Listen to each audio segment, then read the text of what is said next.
The little girl's voice cracked on the word, him. Snow caught in her hair, and she didn't brush it away. Her arms were wrapped around the neck of a German shepherd who should not have let a stranger near him. And the dog was not pulling away. 8 years old, standing barefoot in the doorway of a house with no heat, asking the one question nobody had thought to ask her in months. The man in the doorway felt something tighten in his chest that he hadn't felt since the desert, because the dog had already decided. The dog had decided the moment he saw her. Before we continue, tell us where you're watching from in the comments below. If this story moves you, please subscribe and stay until the very end. What you're about to hear will restore your faith in the people who are still out there, paying attention. Let's see how far this journey takes us together. His name was Logan Reed, and he was 41 years old, built broad through the shoulders and chest, the way men stay built when discipline has long outlived the reason for it. His dark hair had gone gray at the temples, cropped close out of habit rather than style. He had a jaw that looked like it had been set in concrete and a thin white scar that traced along his left eyebrow.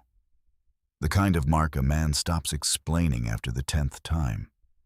But it was his eyes people noticed and then looked away from. Pale gray, restless. The eyes of someone who never truly stopped scanning rooms, exits, hands, and the spaces between people where trouble liked to hide. He moved through the world with quiet authority, not aggression, the permanent stillness of a man who had nothing left to prove and no interest in proving it. He was not unfriendly by nature. Life had simply sanded down the parts of him that used to speak first. He listened more than he talked, watched more than he listened. And when he finally did move, he moved all at once, the way still water becomes a flood. Afghanistan had taken friends. Civilian life had taken the illusion that peace meant quiet. Now he lived in the narrow space between discipline and distance, in a county he'd chosen precisely because nobody knew him there. Logan had served 11 years as a Marine, the last 6 as a military working dog handler, with 2 deployments to Helmand Province and 1 to Kandahar. He'd left service after an IED outside a checkpoint had killed the corporal beside him and put 41 pieces of shrapnel into Logan's back and left leg. The medical discharge had come with a folded flag for the corporal's mother and a limp that woke Logan up on cold mornings. He had buried more men than he could comfortably count, and he had come home to a country that thanked him in airports and forgot him everywhere else. The thing he carried was simple and heavy. He had spent 11 years protecting people who couldn't protect themselves. And then the Marines had told him he was done.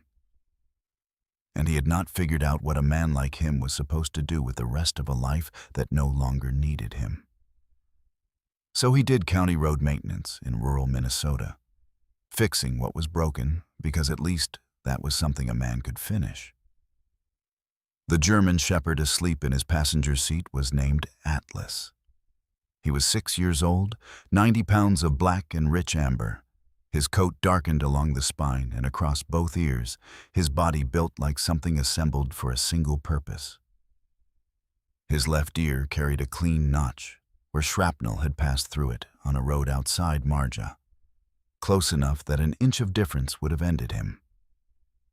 He moved with the clean, controlled confidence of a trained canine who had long ago learned the difference between noise and threat. And he wasted nothing. No motion, no sound, no attention that wasn't earned. Atlas had been Logan's partner for the last 2 combat tours. Logan had spent 8 months fighting military bureaucracy to adopt him after the discharge, filing the same forms over and over until a colonel finally signed off just to be rid of him. Atlas had never left his side since. He was routine, warning system, witness, and in the lonelier corners of the last few years, the closest thing Logan had allowed himself to call family.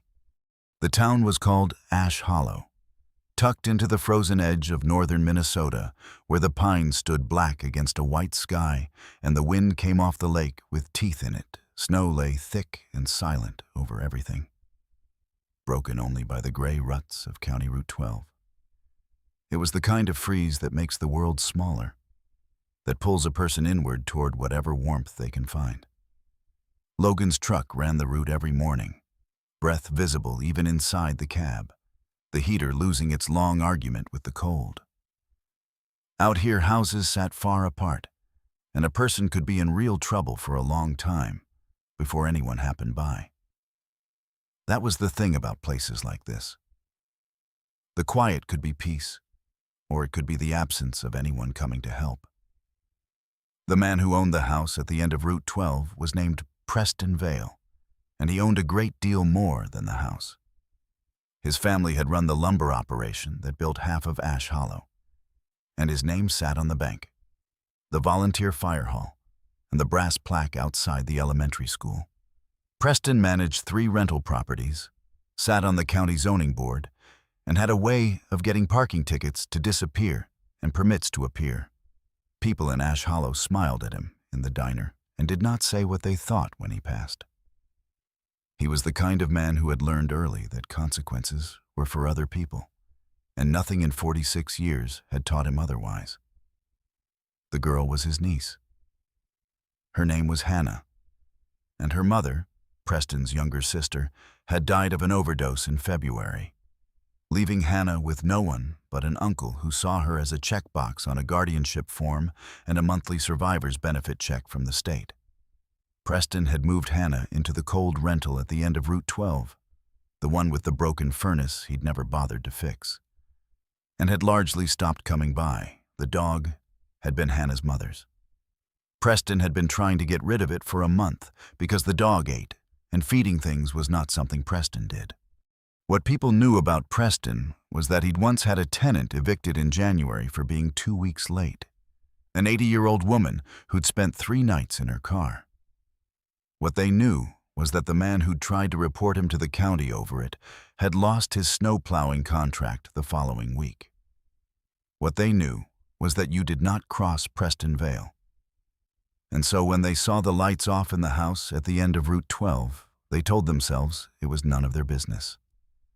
Hannah was 8, small for it, with her mother's dark eyes and a way of holding her chin level that did not match the rest of her. She did not cry where people could see. She had learned to make a peanut butter sandwich stretch across a day and to sleep in her coat.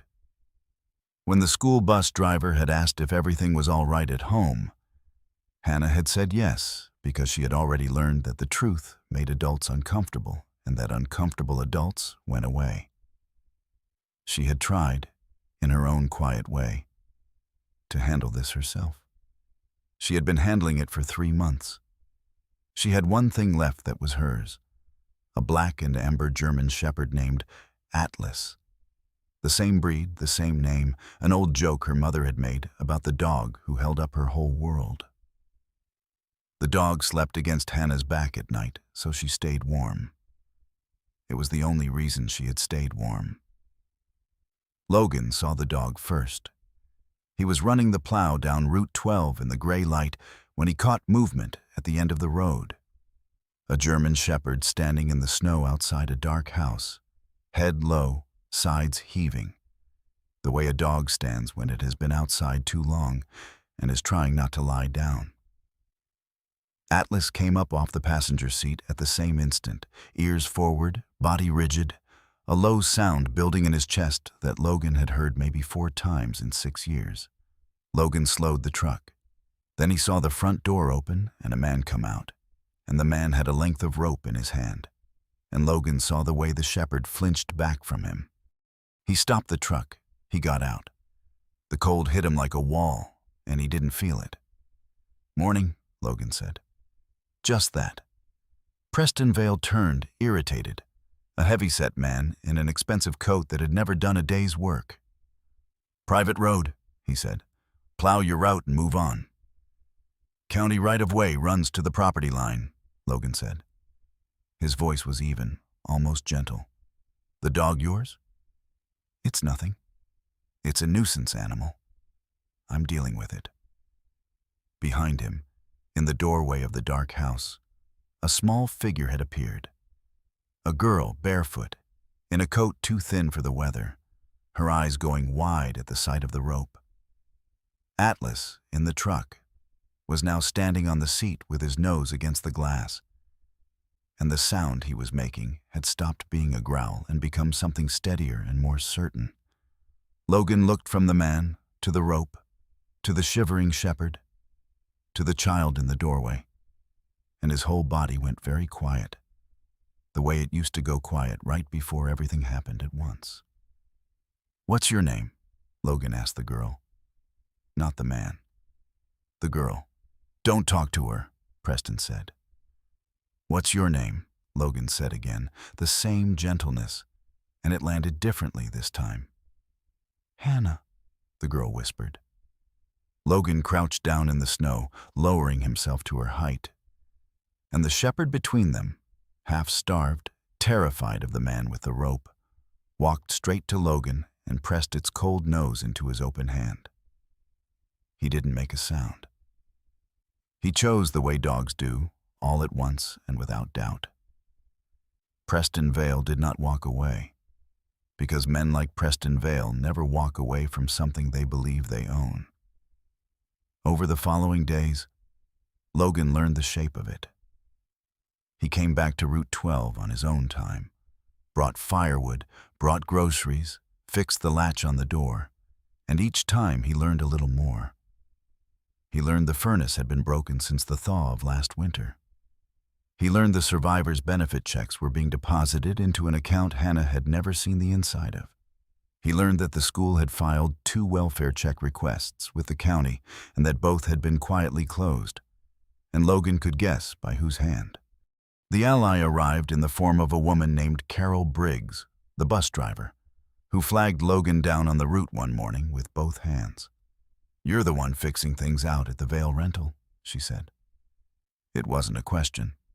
Carol had been worried about Hannah for 2 months and had run out of people who would listen. She told Logan about the closed reports. She told him Preston sat on the county board with the very people who were supposed to investigate him. She gave him the name of an honest sheriff's deputy 2 counties over, a man named Walsh, who didn't owe Preston Vale anything. Atlas felt the shift before Logan named it. The dog rode the route now with his attention fixed forward, and when they turned onto Route 12, he sat rigid, eyes locked on the dark house, utterly still. On the 3rd visit, Atlas left Logan's side without being released and walked directly to where Hannah sat on the porch step, and he lay down against her, his big body curved around her small one like a wall. And he would not be called off. Logan let him stay. The 2 shepherds, the starved one and the scarred one, lay on either side of the girl, and for the first time in 3 months, Hannah Vale fell asleep in daylight, safe. Logan made the call to Deputy Walsh that night. He laid it out flat: the guardianship, the benefit checks, the closed welfare reports, the broken furnace in a Minnesota January, the federal language on misappropriation of a minor's funds. He didn't raise his voice. He'd been trained to brief command, and he briefed it. "You've done this before," Walsh said. "Seen enough of it," Logan said. Preston Vale moved first, the way the powerful always do when they feel the ground shift. He drove out to Route 12 on a Saturday morning with a man Logan didn't recognize, a private the county would later identify as a contractor Preston used for evictions. He told Hannah to pack a bag. He was moving her, he said, to a facility downstate, a placement he'd arranged through a contact, far from Ash Hollow, far from the school, far from the bus driver who asked questions. And the dog, he said, was not coming. He had timed it for a morning. Logan's route didn't run. Hannah did not cry. She stood in the cold house, holding the survivor's letter that had come addressed to her and been opened by someone else. And she understood, with the terrible clarity that children in these situations always understand, that no one was coming. and that the one warm living thing she had left was about to be taken from her too. She knelt down and wrapped her arms around the starved shepherd's neck and pressed her face into his fur. The dog did not pull away. He had decided about her a long time ago. The contractor reached for the dog's collar. The shepherd's hackles rose like a ridge down his spine, and he placed himself flat in the doorway, between the child and the men, and would not move. And then a dusty county truck pulled into the drive, an hour off its route, because 6 years of habit and one sleepless night had told a man named Logan Reed to check on something he couldn't stop thinking about. Atlas was out of the truck before it fully stopped. He crossed the snow in a dead silent line and put himself in the doorway beside the other dog, 2 shepherds now, shoulder to shoulder, between Preston Vale and the girl. He did not bark. He did not lunge. He simply stood, 90 pounds of decision, his amber eyes fixed on Preston Vale with the steady, terrible patience of an animal that had worked checkpoints in a war and knew exactly what a bad man looked like. Logan walked up the drive slowly, and the snow crunched under his boots, and nobody moved. "Step away from the door," Logan said. Preston Vale turned, and his face was already rearranging itself into outrage. "This is private property and a family matter, and you are about to make a very expensive mistake. Do you have any idea who I am in this county?" "Staff Sergeant Logan Reed," Logan said. "United States Marine Corps, 11 years. 2 tours in Helmand, 1 in Kandahar. I spent 6 of those years doing one job, standing between people who couldn't protect themselves and the men who wanted to hurt them." He stopped a few feet away. "So no, I don't much care who you are in this county. You're trespassing. Deputy Marcus Walsh is 40 minutes out with a county adult and child protective services investigator and a forensic accountant's preliminary on 3 bank accounts," Logan said in the same flat, unhurried voice. "Your sister's survivor benefits, 16 months of transfers, the 2 welfare checks you had closed, the eviction you ran on an 80-year-old woman last January. They have all of it." He let that sit in the cold air. "You get one chance to do the right thing. Step away from the child and don't touch that dog." Preston Vale's voice climbed. "You can't prove a thing. My family built this town. I will have your job and your truck and that animal put down by the end of—" "This isn't over," Preston tried. But the words came out smaller than the ones before them. It was over. He just hadn't caught up to it yet. The county vehicles came up Route 12 in a line, headlights cutting the gray morning, and Deputy Walsh got out unhurried with 2 others, and the look on his face was the look of a man who had been waiting a long time for a legal reason. The Protective Services investigator went straight to Hannah and crouched in the snow and spoke to her softly. And Hannah answered with her chin level, the way she answered everything. The contractor was already backing toward his truck with his hands visible. Preston Vale was reading his rights on the porch of the house he'd let go cold in front of the school bus driver who had pulled up behind the county cars, and a neighbor, and another, and another. The whole quiet town that had told itself it was none of its business, now standing in the snow, watching. A woman near the road covered her mouth with her glove. Nobody spoke for a long time after that. Logan didn't watch the arrest. He'd crouched back down in the snow, where Hannah stood with both arms around the starved shepherd's neck, and the dog leaned its whole weight into her, and Atlas stood guard over both of them, with his notched ear turned toward the road. Hannah looked up at Logan, and her chin trembled for the first time, just once, before she got it level again. "Can I keep him?" she asked. Logan looked at the 2 dogs and then at the girl. "He already decided that," he said. "A while ago, I think." 8 months later, the July sun came down, warm and golden, over a small farmhouse on the good side of Ash Hollow. where the lake threw light up into the pines and the air smelled like cut grass and water. Carol Briggs sat on the porch with a glass of iced tea, and Logan sat on the step with a cup of coffee, his bad legs stretched out in front of him, and neither of them said much, because they didn't need to. Out in the long grass of the yard, a girl ran flat out with 2 German shepherds bolting and circling around her, barking with the kind of unadulterated joy that only animals who have known the opposite can show. Hannah's laugh carried all the way to the porch. Carol and her husband had taken Hannah in. The adoption had cleared the courts in June. The starved shepherd had a name now that Hannah had chosen. She'd called him Atlas, too, because her mother had, and because the world he held up had finally been set right side up. Preston Vale had been convicted on charges of financial exploitation of a vulnerable person and child endangerment. The forensic audit documented just over $61,000 taken from Hannah's survivor benefits. He'd been sentenced to 4 years and ordered to full restitution, and the family name had been quietly removed from the brass plaque outside the elementary school that spring. The bus driver said the diner had gotten noticeably friendlier once people no longer had a reason to be afraid. Logan still ran the county roads. The nerve damage in his legs still woke him on cold mornings. But on the first Saturday of every month, he drove out to the farmhouse.